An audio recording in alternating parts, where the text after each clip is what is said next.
Hello, everyone, and welcome to Accessibility Talks, or Alley Talks, the monthly virtual meetup where we chat about digital accessibility, inclusivity, and usability.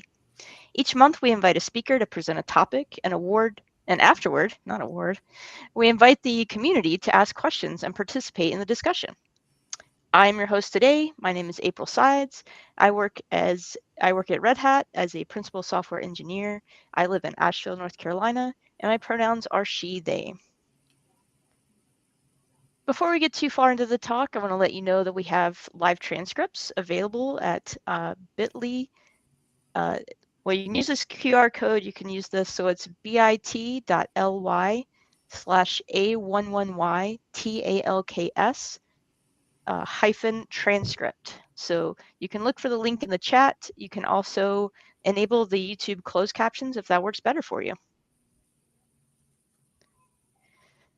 So I'm going to take a moment to remind everyone that our group seeks to provide a friendly, safe environment. We require all participants to adhere to the Accessibility Talks Code of Conduct.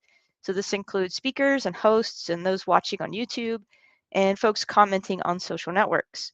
This applies to all community interactions and events, verbal questions, and chat in text channels. This code of conduct can be found on our website at alleytalks.com. That's A11YTALKS.com. All participants should be able to engage in productive dialogue and should share and learn with each other in an atmosphere of mutual respect. So before we get started, I want to give a huge shout out to our first corporate or first organization sponsor of Alley Talks, Agile Collective. So they are a bronze sponsor and they're going to be a bronze sponsor for 25 talks starting today. So we are so excited to have you on board. So you should check them out when you get a chance. If your organization would like to be recognized as a sponsor of Alley Talks, you can visit the sponsorship page on the Alley Talks website to learn more about our budget priorities and our goals and how your organization can also support. And I also want to give a shout out to our Alley Cat Club members. Thank you so much for your monthly financial contributions. You help us do the captioning, you help us to do some of the things that we want to do with our priorities, our financial priorities. So if you would like to be a member of the Alley Cat Club and see your name on the list, you can visit our sponsorship page as well on A11YTALKS.com to learn more about joining the Alley Cat Club. And I know that we recently switched our fiscal host. So some of our donors you may have seen like a break in the recurring donations. That should be fixed now. We are now being hosted by MOSA, which is the Midwest Open Source Alliance. And we may have a glitch where we need to fix some things like for recurring donations, but hopefully we'll have that all sorted out next week. But I think you can go ahead and set up your recurring donations again. So if you have any questions, just let us know. On to questions. If you have questions during this talk, we love questions. At the end of the presentation, we'll take some time for Q&A. If you have a question for our speakers during the talk, there are a couple of ways you can do that. So during our live talk, you can type your question in the YouTube chat window. It can be a little bit busy in the chat, so maybe start with the letter Q or prefix it with question so it's easy for us to find during the event. You can also comment on or send us a message or post on Mastodon or Twitter with the hashtag AlleyTalks. That's A11YTALKS, so that we can find your question and try to get you an answer. All right, so that's all I have for our opening slides. Today we have Star Peterson, who is an instructional designer and diversity trainer at Stellar Diversity Training. And her fun fact is, I hear you have cats and chickens and they all coexist peacefully somehow. Tell me a little bit about that. Oh, I can't hear you. I think you're muted. I live on 4 acres. The chickens have their own area, but they just fly over the fence, and somehow the dogs don't bother them. The cats chase them for fun, but no one's ever gotten hurt. And I did not expect that. So it's kind of fun. I like animals. So it's kind of peaceful to just sit on the front porch and watch a chicken go by, looking for stuff in the grass. And Yeah. So somehow it works. I don't know how. I think chickens defend themselves with their beaks pretty well, I guess. I'm guessing that Probably. they only have to once or twice tell a dog or a cat, like, no, you actually can't mess with me. This is true. Do your chickens ever cross the road is my question. Thankfully not. We are on a Okay, very good. busy road, but they are far back from the road. They don't go too far from the house. Our That's neighbors' great. chickens do though. They get in the road and we're like, "Come on, like you literally have all this space. This makes me so Why? nervous. It's a major Why road." are you crossing the road? Yeah, yeah. All right, cool. So STAR is going to present accommodating neurodivergent learners. The floor is yours. Thanks. Well, thanks for the introduction. I am a diversity trainer and instructional designer. I specialize in training for workplaces, medical professionals, mental health professionals, and I usually train on either neurodiversity or LGBTQ topics. So here's what we're going to cover today. We'll start with just defining our key terms. We'll talk about what we mean by neurodivergence. I'll talk about a few challenges that often come up for neurodivergent learners with all sorts of different diagnoses. We'll do some really easy accommodation do's and don'ts. Then we're going to go through Mayer's principles of multimedia learning. A lot of them are really helpful for neurodivergent learners. There's a couple that aren't, and I share my personal experience with them. And then we'll talk about how all of this applies to different types of training. So e-learning, webinars, that sort of thing. Neurotype is just a type of brain. When we're putting things in categories, like when we're giving diagnoses, one thing we often look at is how a brain interprets social cues. We might look at ability to concentrate. So just a neurotype, just type of brain. Neurodiversity just means that there's all different kinds of neurotypes. Neurotypical people have a brain that is typically developing. So they don't have any, diagnoses, and most of our society is built to serve the neurotypical brain, which can be tricky because there actually are a lot of us who are neurodivergent. And neurodivergent just means our brains are not neurotypical. So that can cover so many different diagnoses.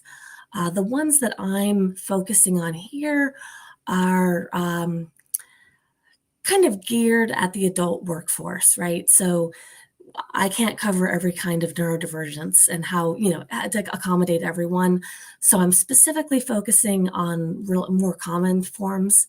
So ADHD, autism, learning disabilities, psychiatric conditions, sensory processing disorder, and traumatic brain injury.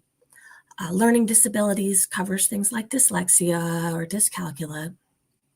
Sensory processing disorders mean that certain senses either feel like their volume is really turned up or turned down.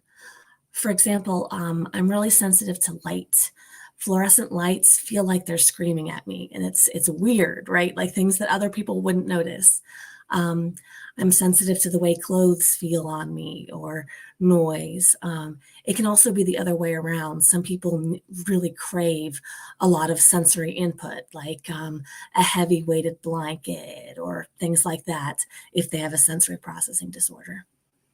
And a lot of these things co-occur. We often see ADHD and autism together. So yeah, it's definitely not you just get one. A lot of people find they fit into multiple categories. So we use the term multiply neurodivergent for that. Here are just a short list of challenges that are relevant to e-learning that can affect neurodivergent people. So attention and focus, auditory discrimination, which is the ability to distinguish between separate sounds. So if I say 40, like the number 40 versus 14, 14, you're discriminating between those two. So that's an example of something that people would have extra trouble with if they have auditory discrimination troubles. Auditory processing is processing what you want to pay attention to while tuning out background noises.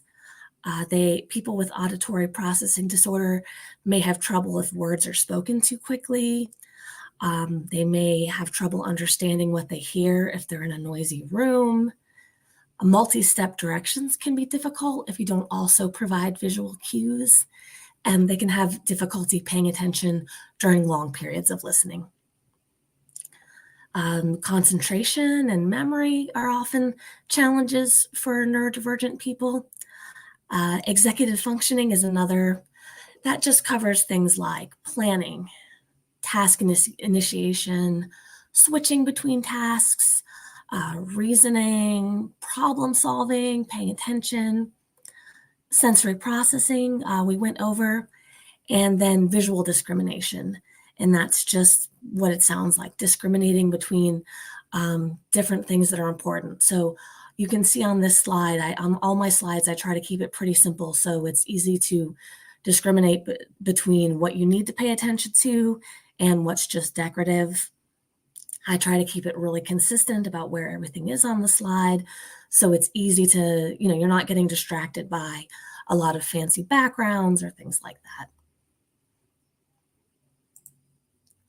So some really easy do's and don'ts to get started with. Sans serif font. So a serif is just those fancy little things they put on the ends of letters, like the bottom of an F or things like that. That can make it tricky for some learners to read. So I just stay away from those. I personally use the Atkinson Hyperlegible font because it's especially good for people with dyslexia as well as people with visual impairments. So that's what I'm using on my slides. You want to use at least a 12-point font.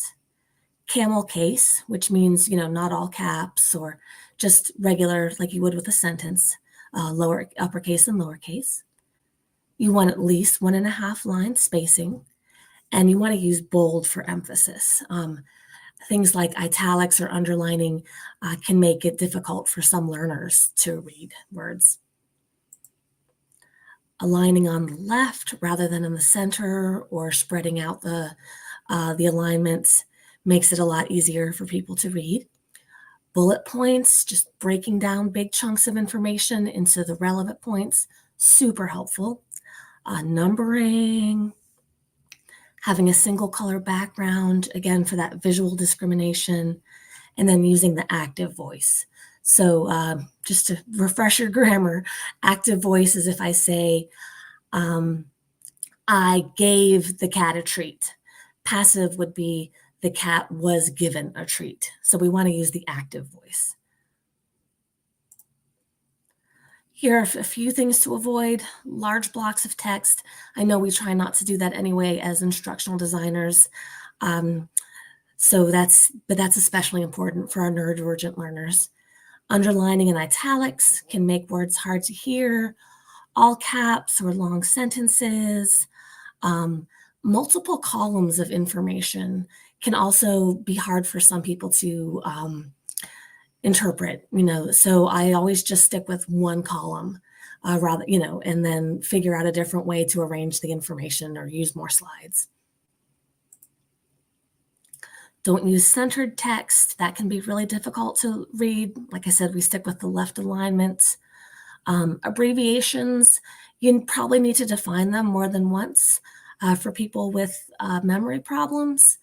And you know your audience, right? And as an instructional designer, you'll know if you're teaching people who use these acronyms 80 times a day, or if this is their first day on the job and they feel overloaded with acronyms. So err on the side of giving what the abbreviations stand for. I stay away from text justification. If you're printing something, glossy paper can actually also make it difficult for people to read. And then again, the passive voice, we don't want to use that.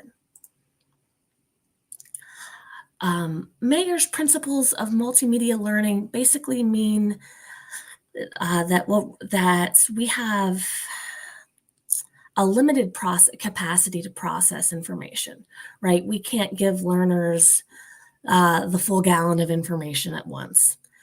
Mayer's principles provide a blueprint for structuring multimedia elements in order to maximize learning outcomes. Mayer's multimedia learning theory is based on 3 assumptions. The first is the dual channel assumption. Mayer says that people have 2 separate channels for processing, so the auditory and the visual. The second principle or assumption behind Mayer's theory is that we have a limited capacity to absorb information at one time. The third assumption is that we need to be actively processing information. Learners need to be engaged in the learning process rather than just passively receiving the information. And that's one of the reasons we, encourage our learners to ask questions or, to try things out themselves. The first principle of multimedia learning, people learn best when they already know the basics. So make sure, again, you know your learners. Make sure at the beginning you're defining any key terms that they're going to need to know inside out and out in order to understand what you're covering. People learn best from words and pictures rather than just words alone. Again, all our brains are different. So for some of us, that picture kind of makes it easier to remember. People learn best when you exclude the extraneous material. So again, you can see on my slide, I've got one picture, tell you where we are, and then we've got a little bit of text, but there's not a lot of decoration. There's not a lot of distractions. Thanks for your question. For abbreviations, absolutely. I would just include the full expansion more than once if your learners are new to this. So obviously include it at the beginning, but maybe the first few times you use it, if learners don't know the abbreviation, go ahead and spell the whole thing out and then have the abbreviation immediately afterwards in parentheses. I would give them the full thing more than once. Thank you for that question. So people learn best when relevant text and visuals are physically close together. Using cues can help guide attention and highlight the most important material. I like using articulate rise for this because it's easy to put something in a big quote, right? Or put a red box around it. People learn best when information is presented in segments rather than in a long continuous stream. If you have a video, please make it possible for your learners, obviously to have the captions, but to pause and also to choose the speed. I tend to turn the speed up because it's easier for me to pay attention if people are talking more quickly. Other people obviously have different needs. I know people who listen to things at double speed, and that's the only way they can pay attention. So I highly recommend giving your learners that ability to pause, to go back, so that they can fully digest the information in a video. People learn best when they have visuals and spoken words more than printed words. This is one of the principles that I don't think it applies to all neurodivergent people. Personally, I need printed. I am a very visual person. I don't usually listen to podcasts for that reason. There's something about a video, seeing someone talking about exactly what they're saying that just helps me pay attention more than just hearing words. So that's something that, I would take issue with in terms of principles that apply. So that's one that I tend to not use. Redundant material interferes with learning. We do want to review, but again, if we're going over things too much, people are going to lose interest. And once you've lost a learner's interest, it can be a little difficult to get back. Now, one way that I do review is with gamification, because we do need to repeat the most important points. I'm making infectious disease training right now and teaching clean in a way that gets rid of germs. And so we certain things have to be really driven in. If you don't leave a disinfectant on a surface long enough, it's not going to kill the germs if you wipe it up too quickly, right? So, and anything we're teaching, there's certain key takeaways that we need to repeat. So I like gamification for a way to do that. Again, so you're not just repeating the same information.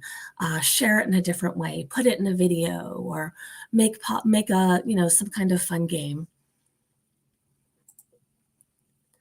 So let's talk about what that means in instructor-led training. A lot of this applies to PowerPoint slides, equally for instructor-led and virtual. If you are doing in-person training, please be super aware of people's sensory processing needs. If I'm in a room where the fluorescent lights are super bright, I see, if I'm able to, I turn those off and make sure there's window lights or lamps, because some people get physically ill from those. I make sure I'm not wearing perfume. That can be really distracting to some people. That it can feel stronger to them than other people detect it as. I make sure that we're somewhere quiet. Some people, especially autistic people, are more able to hear noises that other people ignore. So even like just a hum from a machine, so anything you can do to eliminate that. In person, make sure it's not near the lunchroom or somewhere there's going to be smells that could be distracting. So I would say that's the biggest thing for in person, is really being careful of that sensory information. If you're doing instructor led and you're asking your employees to, take a virtual course, maybe it's an onboarding training, think of all these principles too. Like maybe doing it at their desk is not the best place to do your training. If it's, if they're in an open office space and it's going to be noisy and there's going to be distractions. So think about offering your learners a place to do any kind of virtual or self-paced training where they can actually concentrate. Because yes, things that might not seem distracting to some people can be extremely distracting to neurodivergent learners.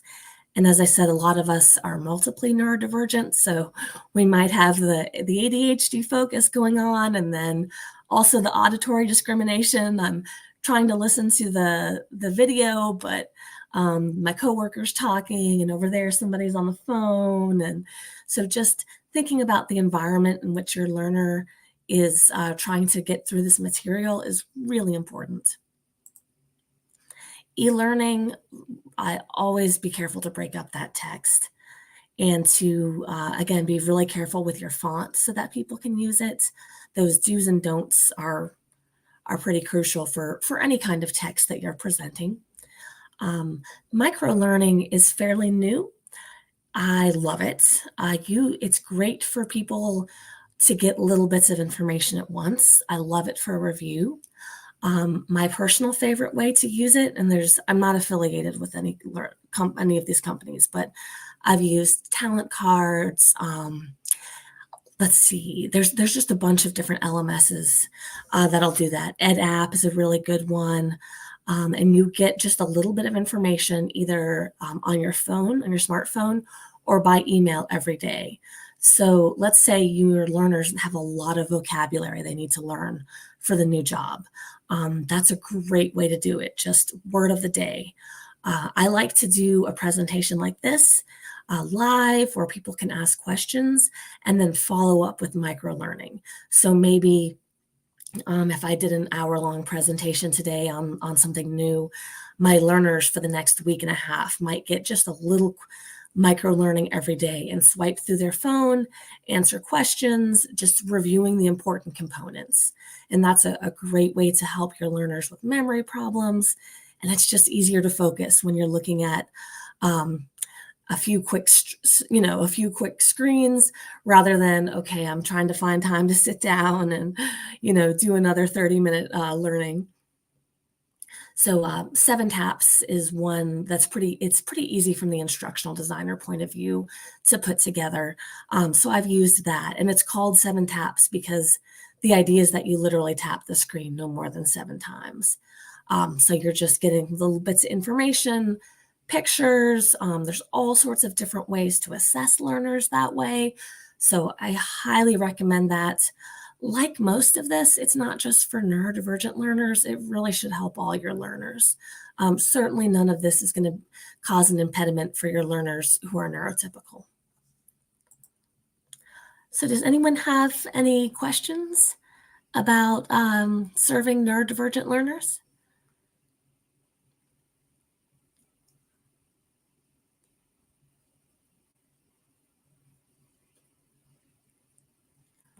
All right, I think we're good on questions. Oh, here we go. Yeah, go for it. I couldn't say anything because I wasn't on the stage. Very cool. Thank you so much, Star. I think we do have a couple of questions, but if you have any questions, if you're listening out there and you have a really good question, or even if you think it's a dumb question, there are no dumb questions. Give us all your questions so we can continue the conversation here and you can be a part of it.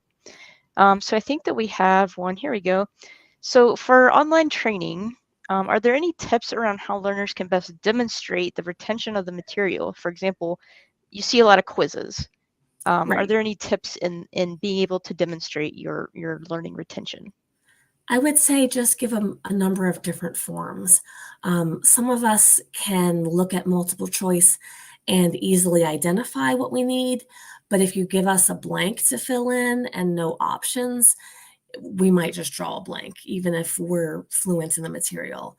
So I do like multiple choice.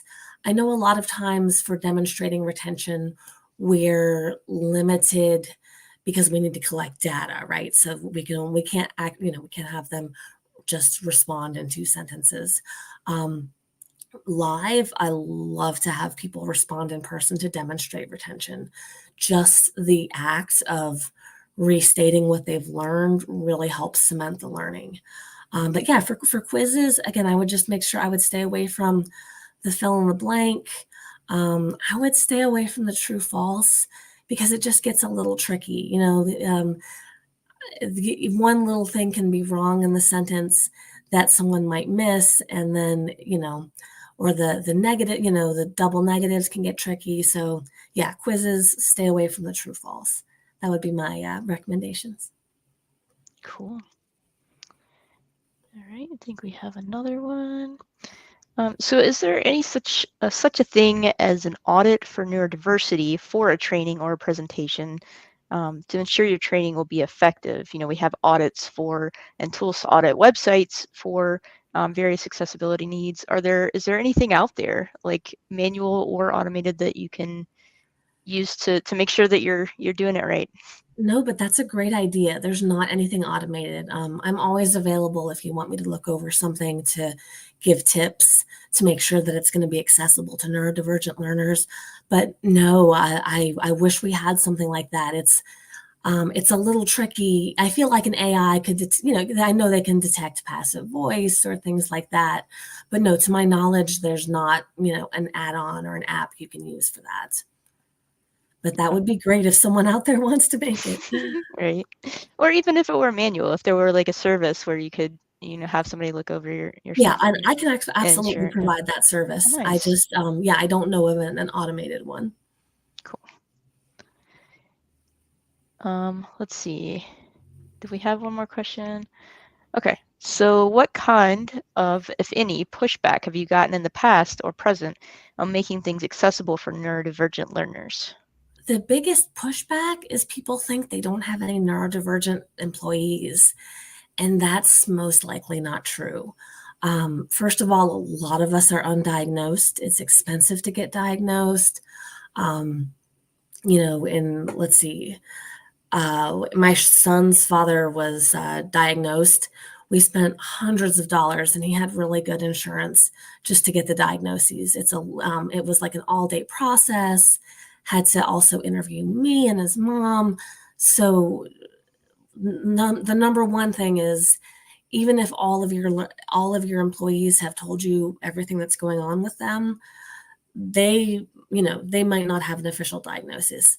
So a lot of people don't even realize I wasn't diagnosed until my 40s with autism, just because I was like, well, this is just how I am. And lots of my friends are this way. And then I learn, oh, this isn't how everybody is. Okay.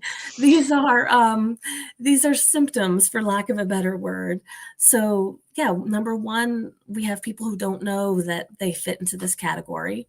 They just know that they have specific struggles that are persistent. Number two, most of us don't self-disclose to employers. So it's just too risky. That's a whole different talk to get into, whether or not you want to self-disclose to ask for accommodations, but a lot of people don't. And so, we're not diagnosticians. So I usually show the statistics and say there's a very, very high likelihood that you have neurodivergent employees, even if they haven't identified themselves to you. A lot of autistic people put a lot of effort into masking, which is hiding autistic characteristics to fit in better at work or even in social situations. So people assigned female at birth are often especially good at masking, which is why they're often underdiagnosed for things like autism. So yeah, that's the biggest pushback, is they think that they don't have any learners in this category. Like, oh, we only have 50 people in our company, or, oh, someone neurodivergent could never do this type of job. I'm like, well, I bet if you had an anonymous survey, you'd get something different. Absolutely. It's definitely one of those invisible disabilities, or just an invisible thing. And what you said with the masking, 100%, like, and you may be masking and not be diagnosed, and you don't even know it. So yeah, I think Right. it just helps to sort of level the playing field to, like, if you're covering it, then everyone can learn better either way. Absolutely. And that's the goal. And the things I've shared help with so many different forms of neurodivergence. So you get a lot of bang for your buck, right? So that increases the chances that it's an important accommodation for one of your learners, even if you have a really small group of learners. And Yep. honestly, even if it's a small group, even if it's two people, one person deserves to be accommodated, right? We all deserve to have full access to the information that's being shared. Absolutely. All right. I think I had one more question. Oh, here's a question. Can you Yeah, tell us a little bit about how you got into this career? absolutely. So I was already doing LGBTQ diversity training, and I had worked as a teacher for 15 years. And then I needed to make more money, to be completely honest. Loves teaching. But I moved into human resources, and I'd never been in an office before. And, I had been diagnosed with ADHD 20 years before that. I was used to certain, classroom settings. I knew how to function there, but it was a whole different world in an office. And I struggled. I struggled with memory problems. I struggled with all the noise. And it was a small office. It was a local branch of a big organization. So there were only 3 of us working in the office. But even just hearing other people's emails go off and their phone conversations, or I'd be in the middle of trying to understand something and someone interrupts. It was just a struggle. I was exhausted at the end of the day. And so when I got into diversity training, I thought, well, we talk a lot about all different kinds of accessibility, and we've got to keep doing that. That's huge. I just saw that people weren't really talking as much about accessibility for invisible disabilities. And so I became really interested in helping with that. And again, because I'm multiply neurodivergent, I can kind of fact check everything from my own experience and the experience of a lot of my loved ones. So yeah, that's how I saw a gap, and I love to teach, and I love to make things more fair. I just have a strong desire to make things more equitable. So one way we can do that is by making our learning material accessible to everybody. That's great. Yeah, it's definitely personal, right? For sure. Yeah. All right. So you may have answered this, but what disabilities fall under the neurodiversity umbrella? There's so many. The ones that are relevant to what I've shared today are attention deficit disorder, autism, auditory processing disorder, sensory processing disorder, all kinds of learning disabilities. So, dyslexia, dyscalculia, dysgraphia, any kind of psychiatric condition. So, depression can affect memory. Um, Bipolar disorder can affect attention, things like that. Some people also include things like intellectual disabilities. Um, that's a different, I would say, a different ball of wax in terms of accommodation.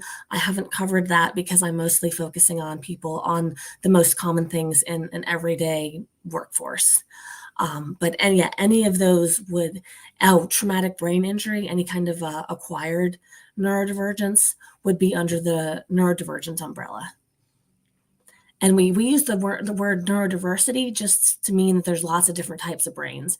So neurodiversity includes the neurotypical brains, right? The brains that society is kind of caters towards. Okay. Yeah, so you were talking about it's not always that you have neurodiversity when you were born. You can develop Right. things later in life. That's a really interesting thing to think about. And maybe even like would it be okay to think of like some temporary things where like your lack of sleep can affect your Yes. memory. So like these things can help with those kind of temporary issues as well, right? Right. And a lot of us have temporary and invisible disabilities or just temporary challenges. If you've got a newborn in the house and you are not getting much sleep, I bet you're going to I can tell from personal experience, you're going to have trouble with focus and memory and concentration. So absolutely. Then there are a number of invisible disabilities, things like MS or even diabetes that can affect the way our brains work. And so, a lot of these accommodations work for those invisible disabilities as well. So yeah, it's this really covers a much bigger group of people than I think most people realize. And yeah, it can happen to anyone. Right. All right. So are badges an effective way for neurodivergent learners? I think this was actually one of my questions. So like this is when you are learning something new, you can earn badges to kind of demonstrate and kind of level up as you're going through it. I find it really helpful. I was actually going to talk a little bit about gamification anyway. I find badges really helpful. When we talked about a big chunk of text being overwhelming, a badge kind of pauses and says, "Okay, you got this." Like I'm gonna, kind of a reward. Like, all right, you've gotten here. You can show that you've earned something. You feel like you've earned that badge, and it's an incentive to keep going and learning more.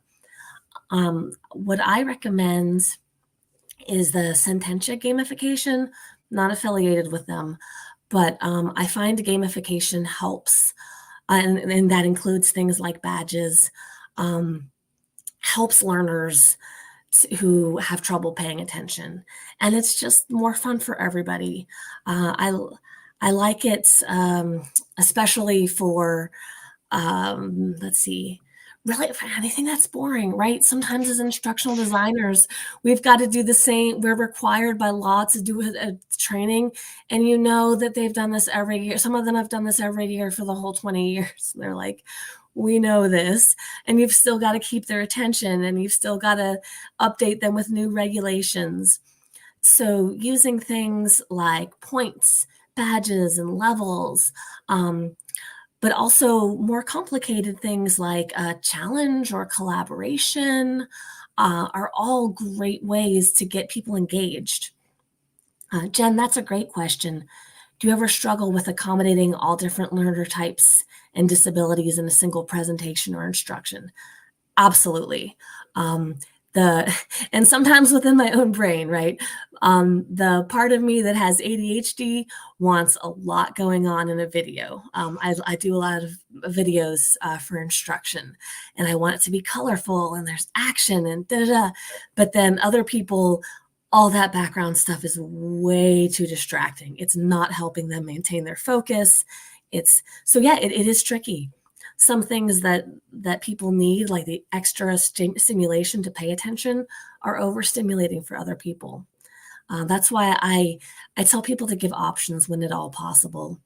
If you have a video in your e-learning, of course you want to include a transcript, and that's for people who aren't able to hear the video, but also because some of us can just pay much better attention if we're just reading it and we're not seeing the characters and the backgrounds. And so yeah, that's why I say multiple different ways for any given piece of information that's really important. And again, it doesn't mean your learner has to do all of them, but yeah, there can be an optional transcript to click on to read instead of watching the video or while watching the video. You can give optional little auditory voice clips to listen to. That, for me, I can't process that way. But for other people, that would be a great break from going through a lot of content to push a button and hear someone say it instead of reading it. So yes, just give all the options you can so that people can choose what works best for them. That's nice. Yeah, I was doing a training recently, earlier this year, and I considered doing like a handout that would correspond with it, especially Yes, for like new vocabulary and things like that. So maybe absolutely. incorporating something that might be a good like thing that you can reference throughout the presentation. It's not going to be on the screen because you can't fit everything on the screen, so it's just Right. like a thing to have handy. That would be cool. Job aids and handouts are fantastic. And in terms of memory. And again, even those of us who don't have a diagnosis, or people who don't have a diagnosis with a memory problem, a lot of times we're trying to teach a lot of steps at once, right? It could be right now I'm having to learn a new software because they changed the payroll system. Um, and that it's always I always get excited when I can be on the learner end and someone else is making the training, right? But yeah, the job aids have been huge, or just going through the PowerPoints that people have sent, like, okay, screenshots one at a time. Just listening to the training once is not enough. So absolutely give those job aids, give those handouts, put posters on the wall for really important things, right? Let's um, review without being redundant in a boring way. Right, that sounds good. I think we have a couple more questions. So do you feel that the WCAG standards address neurodiversity in a meaningful way? If not, what more could they do? I don't think they do. This is not to talk badly about them. Really respect the WCAG standards. I don't think they've really addressed neurodiversity fully. I think they could add a lot of the things I've mentioned here about the do's and don'ts. I think that that as a separate, almost as an additional badge, like you were saying. I don't think we're there yet. I do not think WCAG is there yet. And I think for sure that they could add in, yeah, about bold and things about bolding versus underlining and left justification and amount of text.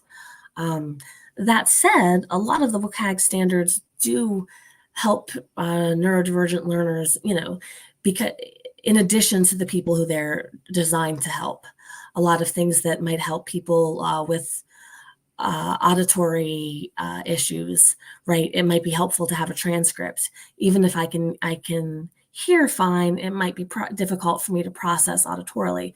So the fact that there's captions or there's a transcript is not just helping people with hearing impairments. It's also helping a lot of neurodivergent learners. So I do think there's a lot there that helps. I don't think that they've specifically looked at neurodivergent learners and added their needs in. And again, it's tricky, right? Because it's such a broad category, and some of it is conflicting. Right. Okay, so how have veterans with new neurodivergent disabilities affected the neurodivergent community? Have they given more attention to it? So many veterans have post traumatic stress disorder.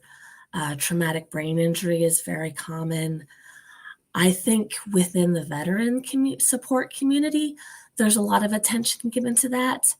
I don't think the neurodivergent community, at least the circles I run in, has given as much attention specifically to veterans as we need to. Um, Something like a traumatic brain injury can really affect memory and processing.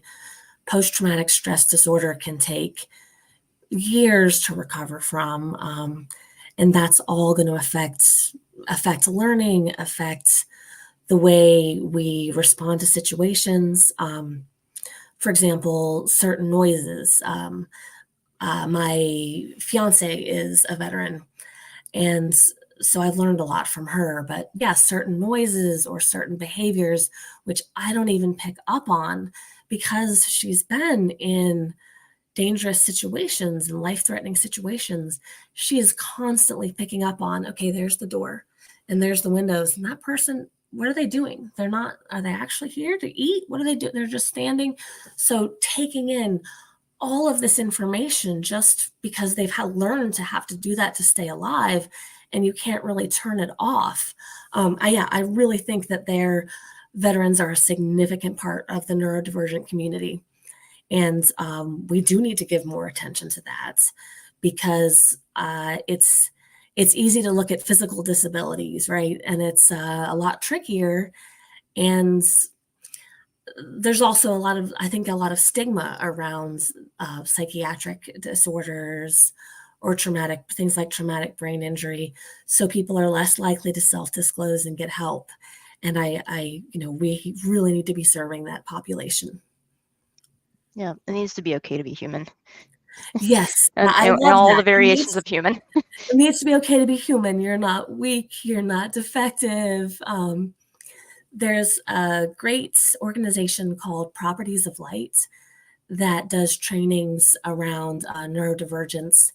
When I was first diagnosed with autism, I'll admit, even though I have a special ed background, I kind of felt like, oh, I feel defective, and I would never describe anyone else that way. But myself, I felt like, oh, something's missing, or I'm different in a way that I don't like. And I did the training from Properties of Light, who is a social worker who I think herself is neurodivergent, but she talks about just all the positive parts and how it's not just about, okay, yes, I struggle with memory and focus, and it's positive things like being able to hyper focus, or many people who are autistic have a much stronger sense of justice. So I would encourage anyone to take that sort of training because it helps you see the full picture. Again, every single one of us, even if we don't have a diagnosis has strengths and things that are hard. So help me with technology, right? So yeah, we just need to, I think we need to see it that way. And if there are some pretty common challenges, like with neurodivergent learners, then, then we want to make sure that we're addressing those, and that people know that there's ways to address them, and that, yeah, like you said, that they can be human. Well, I think that is all for today. Thank you so much, Star, for this You're so conversation and welcome. sharing all your wealth of knowledge on the topic. This has been really great. Well, thank you So for I think we're having gonna, me. yeah. I All right, appreciate so we're gonna wrap. Yeah, thank you. Okay, so we're gonna wrap up here. We've got our next talk is already scheduled. So coming up in April, we've got Personalized to Prioritize, Strategies to Grow Your Accessibility Program with Erin Evans. So mark your calendar for April 17th at 12 p.m. Eastern. And then we're always looking for speakers. So we're looking for new voices in the accessibility community. So, we make a conscious effort to include marginalized groups in tech in our speaker lineup. If you're interested, please reach out to us at team@alleytalks.com. Again, that's A11YTALKS. And for those with IAAP certifications, Ally Talk speakers and attendees receive personal development credits, the CAECs, through IAAP for your continuing education. So we'd love your input. Please let us know if you have ideas on how to make Ally Talks more friendly to all. And then you can also subscribe to our YouTube channel to never miss a talk. Click the like button. I don't know, I'm not a YouTuber, so consider contributing to Ally Talks through our Open Collective page. And you can find that through our website on the sponsorship page. You can follow us on Twitter, X, follow us on Mastodon, and I believe the links are all being put in the chat there. And so thank you all for attending and for asking great questions and for being a part of this. We appreciate it. Everybody have a wonderful day. Bye.